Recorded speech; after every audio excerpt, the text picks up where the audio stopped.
మంత్రులని స్వాముల వారికి బొగ్గు చుక్క పెట్టారు. ఓ కళ్యాణవాస కరసక్కడి తండ్రి అని స్వామి వారికి కళ్ళకు కాడుగు పెట్టారట. అవును. పూర్వం అటండి ఉప్పు పసుపు కలిపితే ఎర్రగా పారాయణ అయ్యేదట. అవును. అటువంటి పారాని పెళ్లి కొడుకులకి పెట్టేవారు. ఇప్పుడంతా ఏం చేస్తున్నారు బాబు? ఫ్యాన్సీ స్టోర్ లోకి వెళ్ళి 40 రూపాయలు కాయ చేస్తే పెళ్లి కొడుకు కాదు పేరెంట్ అవుతుందా గిర్రంగి సాగిపోతుంది. ఇప్పుడు రెడీమేడ్ మాల్ స్వాముల వారికి అటండి ఓ కళ్యాణవాస అని చెప్పి స్వాముల వారికి పెళ్లి పెట్టేశారు. గోవిందా ఈ యొక్క సంగతి ఎవరు ఆలకించారు బాబు? ఆలకించారు పెద్దగా గోవిందరాజు గారు ఆలకించారు. అరే కలియుగమునందు నా తమ్ముడైన శ్రీనివాసుడు కళ్యాణం జరగనుందా? ఈ యొక్క అంగరంగ వైభవంగా కళ్యాణం జరిపించాలి. నా ఆఖరి వారి తమ్ముడి పెళ్లి చెయ్యాలి. పట్నంలో 10 మందికి ఎన్నికలు చెయ్యాలని 2 బంగారు పల్లకిలు తీసుకొచ్చి పచ్చని పందిట్లో కూర్చోబెట్టి పల్లకి నిండా మంచి ముత్యాలు తాపడం చేసి తమ్ముడైన శ్రీనివాసుడితో అంటాడట. ఏమనా తమ్ముడ తమ్ముడ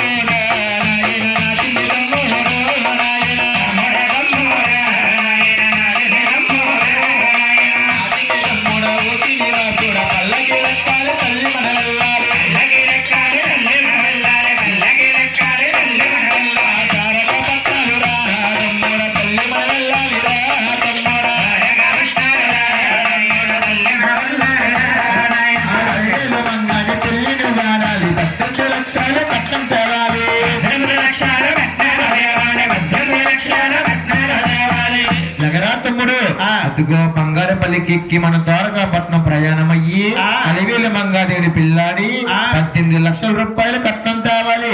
నగరా తమ్ముడు బంగారపల్లికి ఎక్కే అన్న మాట స్వామి ఆలకించి శ్రీనివాసుడు ఆలకించి ఆలోచించాడు. అరే నీ పుట్టక ముందు 6 తమ్ములకి 2 వాహనాల మీద ఎక్కి పల్లికి బయలుదేరారా. ఈ రోజు నేను ఉన్న వాడిని గల్లున్నవుతున్నానని ఆనవా తప్పించి బంగారు పల్లకి తీసుకొచ్చారా. ఈ బంగారు పల్లికి కనుక నేను ఎక్కడ పల్లెకి ఎన్నెన్నో పేర్లు పడతారు. అయినా ధనం కలిగిందని దైవాన్ని మర్చిపోకూడదు కదా, ఆనవాళ్ళు తప్పించకూడదని స్వామివారు పల్లెకి ఎక్కలేక అన్నగారితో చెప్పలేక వేళ అన్నగారితో చెప్పేనా చూడు. ఏమిరా తమ్ముడు పెళ్లి పెట్టేగానే పెద్దవాడు అయిపోయావా, నా మాట కొట్టేసేవా అంటాడు. అన్నగాడి మాటతో పడలేక పల్లెకి ఎక్కలేక స్వామి ఏం చేస్తున్నారా? స్వామి చిరుకుతున్నాడా? స్వామి పరుగుతున్నాడు.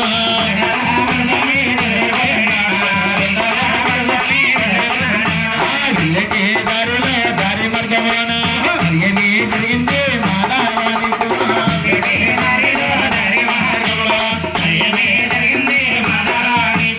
స్వామిల వారు అలా పళ్ళు తిని పారిపోతుంటే ఏ దారులు ఎవరు వచ్చారా?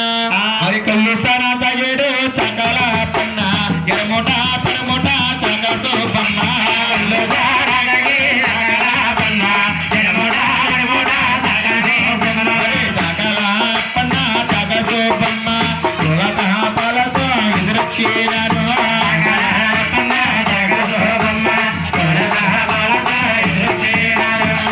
వారి దారం కాబట్టి చాకలవారుస్తున్నారు. చాకలవారిని చూస్తాడు భగవంతుడు. అయ్యా చాకలప్పన్న చాకల సుబ్బమ్మ మమ్మల్ని ఎందాక వెళ్తున్నారు మీరు? మీ కళ్యాణం అని చెప్పారండి బాబు. నా కళ్యాణం అని మీకెవరు చెప్పారు? వెళ్తాన్న గారు గోవిందరాజు గారు చెప్పారండి. మీరు పెళ్లికి వెళ్తున్నారు కానీ జరగలేని పెళ్లికి అయ్యా ఎందుకయ్యా మీరు వెళ్తున్నారు? అదేంటండి బాబు? అలాగయ్యా నేనే కదా శ్రీనివాసుని కళ్యాణం చేసుకోవడం ఇష్టం లేదు బాబు. మీ కళ్యాణం మీ చిన్నాన్నగారు ఏమో 15 ఏళ్ళు ఇస్తానన్నారండి. చిన్నాన్నగారు మీ నాన్నగారు ఏమో 20 ఏళ్ళు ఇస్తానన్నారు. మా సాకల కట్నాలు పోగొడేస్తారండి. అలా కాదు బాబు, నా పెళ్లి చెడిపోయే మార్గం ఏమైనా ఉంటే చెప్తారా? అదేంటండి 100 గుమ్మాలు ఎక్కుతాం 100 గుమ్మాలు దిగుతాం. అవునా? 100 అబద్ధాలకు పెళ్లి చేయమన్నారు కానీ అవును ఒక అబద్ధవాడు పెళ్లి కొట్టమన్నారా? అలా కాదు బాబు, చాకల వారి మదిలో ఉన్న మార్గం కనుక్కున్నాడు భగవంతుడు. అవును బాబు, నాన్నగారు ఎంత ఇస్తున్నారు చాకట్ల కట్నం? మీ నాన్నగారు 20 ఇస్తానన్నారు. 20 వేలు ఇస్తున్నారే. మా అన్నయ్య గారు? మీ అన్నయ్య గారు అయితే మొత్తం ఏమన్నాడు? నీకు సంబంధం లేదన్నాడు. సంబంధం లేదన్నాడా? అలా కాదు బాబు, డబ్బుకి రెట్టింపు డబ్బు నేను ఇస్తాను. చాకల వారికి భగవంతుడు డబ్బాస కల్పించాడు.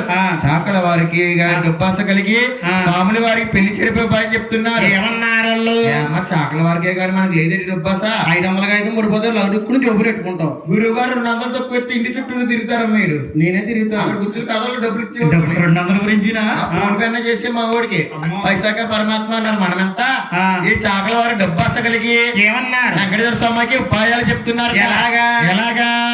ఊరవతాలున్నది మా చెరువు గట్టు.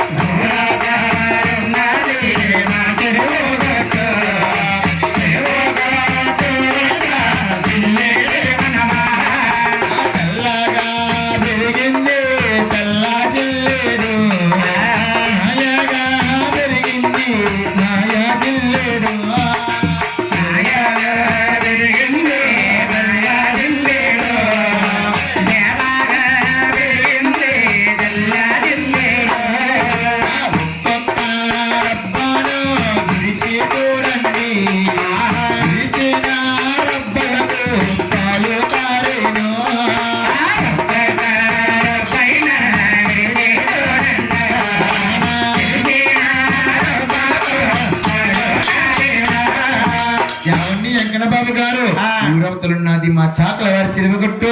చాకల వారి చెరువు గుట్టుగా తేపగా పెరిగింది. జిల్లేడు మాయగా పెరిగింది. ఆ జిల్లేడు రబ్బల్ని ఒక్కొక్క రబ్బ విరిచి చూసారంటే తెల్లగా పాలు కడతాయి. అవును, ఆరేటి జిల్లేడు పాలన్నీ కూడా కళ్ళకి పట్టిస్తే కళ్ళు కలుగుతాయి. కళ్ళు కలిగిన వారికి కళ్యాణం వాయిదా అన్నారు. అవును, అందుకాటి మీ కళ్యాణం వాయిదా పడ్డానికి ఉపాయం చెప్పేము కదండి అన్నారు.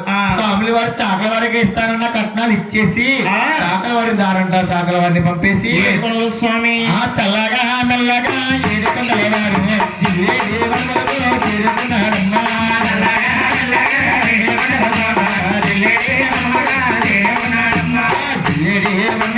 పేరుకున్నాడమ్మా రబ్బాని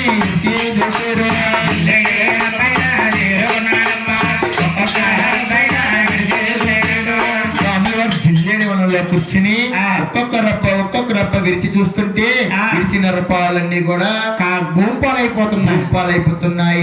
స్వాముల వారిని కళ్యాణం చేసి కళ్ళకి కాటికి పెట్టారేమో, కళ్ళు మండిపోతున్నాయేమో. చల్లగా ఉన్న పాలన్నీ కళ్ళకి పట్టిస్తే కళ్ళు చల్లగా ఉంటాయనుకున్నాడమ్మా భగవంతుడు. అవును, ఈ కారేటి పాలన్నీ కూడా కళ్ళకి పట్టాడు గోవిందా.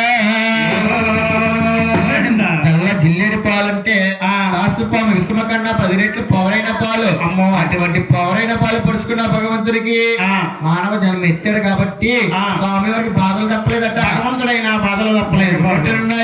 గొంతులేసిన పాలు ఈ పల్ల జిల్లేడి పాలు పొడిచిన పాలు పొడిచినట్టున్నాయా? బాధలు వచ్చేస్తున్నాయి, చోట్లు వచ్చేస్తున్నాయి.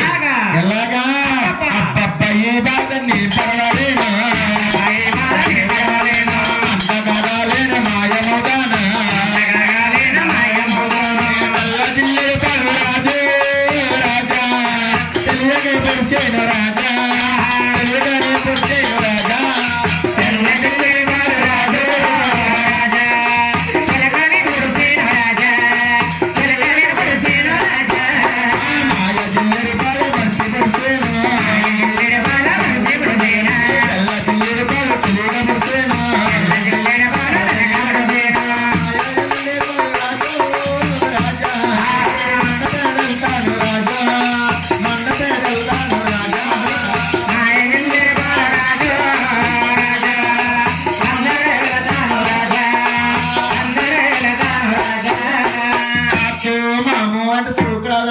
భగవంతుడు జిల్లేడు వనంలో కూర్చున్నాడు. అవును, స్వాముల వారు బాధపడుతున్నారు కాబట్టి ప్రతి ఒక్కరు కూడా వరకు గోవిందన్న అనకపోయినా స్వాముల వారి బాధలు ఉన్నారు కాబట్టి ప్రతి ఒక్కరు కూడా కొంచెం గోవింద నామస్మరణ చెయ్యాలి.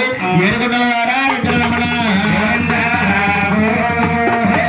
గోవింద అంటుంటే చేతులు బత్తాలు ఎత్తిన అమ్మాయిలకి కొనుపు ఒళ్ళో పిల్లలు నిద్రవుతుంది వెనకాల ఎదరకొడిపోతావమ్మా. ఆ పిల్లల కానికి ఎందుకు వదిలేసి ఆవిడ మీద ఆవిడపోతాం. గోవిందంటే